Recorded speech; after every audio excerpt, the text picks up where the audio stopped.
रांजणेवाडीत गावातील पुरुष मंडळी कार्तिक शुक्ल द्वादशीला नदीकाठी येऊन मोठ्या उत्साहाने वाघबारस साजरा करतात.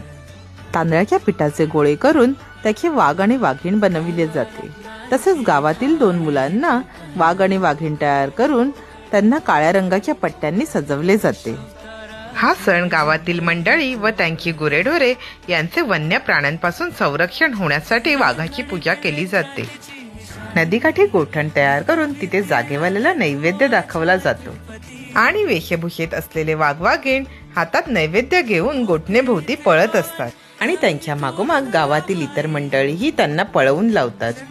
आणि जिथे गावाची हद्द संपते तिथे हे पिठाचे वाघवाघीण ठेवून त्यांना स्वसंरक्षणासाठी साकडं घालतात.